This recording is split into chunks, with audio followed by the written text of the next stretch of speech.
Stephan Sterns, 37 or 38, in custody on sexual battery, capital sexual battery charges. Ed, this is horrific because not only is this guy in custody and is alleged with sexual assault, now we're looking at murder. He videotaped on his phone, on his own cellular device, sexual acts with this young girl. It's just a case that makes my heart sink because so many things went wrong here. So many failures we're going to hear about. The heartbreaking update tonight in the search for a missing teenager. The body of 13-year-old Madeline Soto has now been found. Osceola County Sheriff's Office search teams found her remains off Hickory Tree Road around 4:30 this afternoon. She was recovered yesterday after the 1 o'clock news conference. Somebody called in a tip, and we don't know who that person is, but somebody called in a tip to the tip line after the press conference, and at 4:30 they were directed. They weren't told by this perp where she was. They weren't told by anybody but a tipster. We have video evidence that shows Stephan Sterns discarding items in a dumpster in that apartment complex in Kissimmee at 7:35 on Monday, February 26. Detectives later recovered Madeline's backpack and her school-issued laptop from that dumpster.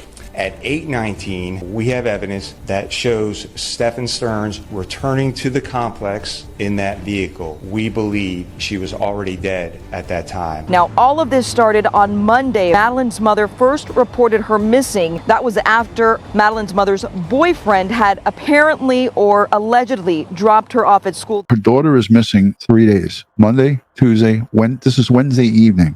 I'm just lost. I've seen this time and time again. It's the girlfriend's boyfriend doing it to the child, living together, pedophilia, okay? And he recorded it and he tried to delete it by resetting his phone to factory specs, but they were able to pull it out once law enforcement got their hands on the phone. And, he gave statements. Yeah. So, we got to be looking at other kids that he may have been involved with. So we got to do deeper dive into this guy and, previous girlfriends, previous children he may have been around. Every contact that this guy has had, every interaction, every person. Who was he with, like you said, prior to this? Who was his girlfriends? Who was his acquaintances? Who did he go around? Where did he work? Okay. Was he around children? Did he have access to children? There's some allegation that he worked at Disney. On his profile on, I believe his Facebook page, I have a screen grab of it. I don't know if it's confirmed, but he puts, how people put where they work, he puts Walt Disney World. His profile from his Facebook. And it says right here, cast member at Walt Disney World. Again, I just shook my head. Things that make you go, every person on this friends list is going to be looked at. Sorry, it's hard. What do you want our viewers to know when they see this? She's a sweetheart. She's a very sweet, kind girl. Just please be nice to her. Bring her home if you find her. Tell her that we. Please be nice to her. He was a sweet, kind girl. Yeah, because even my Kara knows he's full of shit. Yeah, Kara is not happy with this piece of garbage. Mother's boyfriend, Stephan Sterns, was arrested. Detectives found child sexual abuse content on his phone and said that they believe that he was the one engaging in that abuse, and they also believe that he tried to delete that material from his phone. Another horrific child murder with sexual assault attached to it, and I'm just sick of this stuff. I'm sick of it. This is Wednesday because he got arrested right after this. Okay. She's way too calm and showing zero emotion. Like, I know if this is Janine, my wife, he wouldn't even be able to talk, first of all. Like, it just doesn't seem like there's any urgency. You know who we need on this case, right? Oh, yeah. Dr. G. Definitely. Dr. G explains. I should have reached out to him. Track her right now. The detectives now have her phone, but this isn't normal behavior now. What was the last thing, I guess, the conversation that you two had, you and your daughter? We spoke about her birthday party. She had a birthday party on Sunday. She had a great time. I couldn't make it because I was working. Oh, she was working. But She had an amazing time. She was so happy with all her. Now, she hadn't been found yet. She's 13 No. years old. Yeah. Madeline. Yes. I told her good night, and yeah, that was it.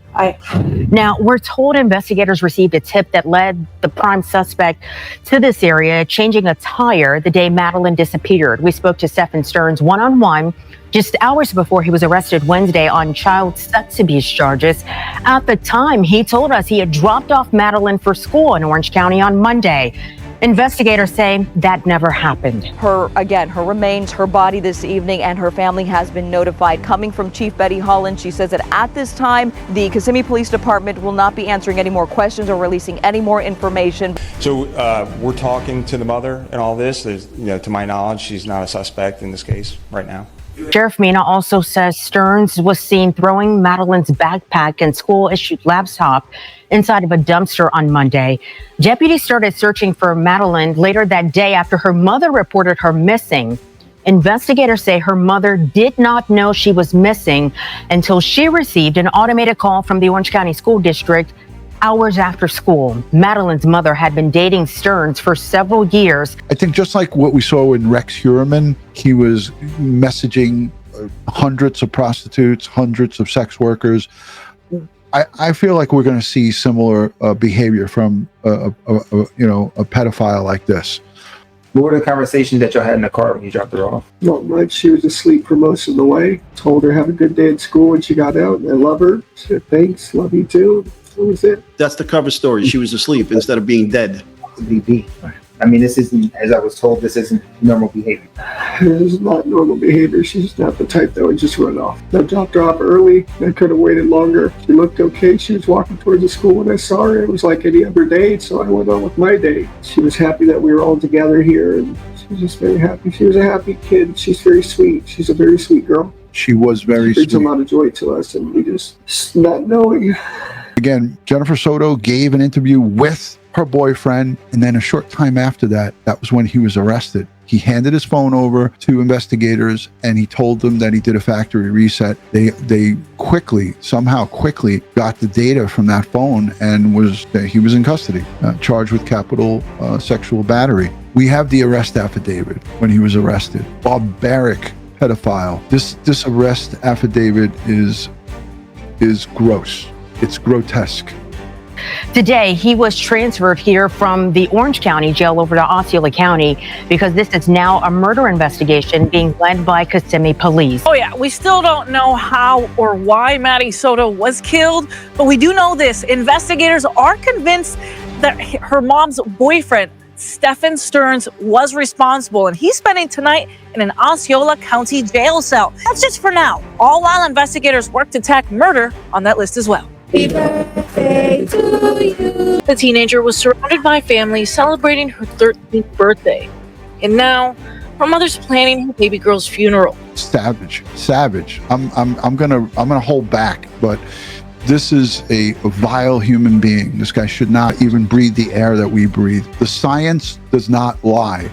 The evidence in this case, the detectives from the respective police departments. It's not just going to be one. The lead is going to be Kissimmee Police Department, Ed. FDLE, Yeah. Florida Department of Law Enforcement, will be involved as well because it's usually their laboratories doing the analysis. So, Ed, I want you to take over. Did you see that interview with the mom? And she actually, in the interview, said, we dropped off my daughter at like 9 o'clock or close to 9 o'clock at school. And then he said they dropped her off. He dropped her off early. So I'm not so sure. I'm getting some weird vibes from that interview with the mom. The videotapes are huge, catching him throwing the backpack and the computer into the dumpster, catching the body in the car where they suspect that the body is in fact dead while in the car, and then getting the tip going out to that remote location and discovering the body that had been there for several days. We got to look at that body very closely. Got to look at what's underneath the fingernails. Finding her DNA in the car, her fingerprints in the car. That's not going to do it for us here because she had access to that car legally. They were in that car. She didn't really show any emotion at all, but she did say, we brought her to school that morning. And that to me, that just sets off, my red flags and my alarms. But I know the investigators if they're making statements to the press that she's not a suspect, that doesn't mean that she's not. It just means that they want to keep her calm and they want to just keep her on ice. But there is also a possibility that she's not a suspect and that she was just, our children are our future. And as cliche as that sounds, it's the truth. And if we can't protect our children, then, we're failing. And the failing is happening all over the place. And it's not just, the authorities that are involved in this. It goes right at the home. At this point, for me, what I care about is the facts of the case, the crime that was perpetrated against this poor little girl, and the perpetrator gets successfully prosecuted. Ed, your thoughts? I don't want to say my actual thoughts, but karma is a bitch, and he is going to get his.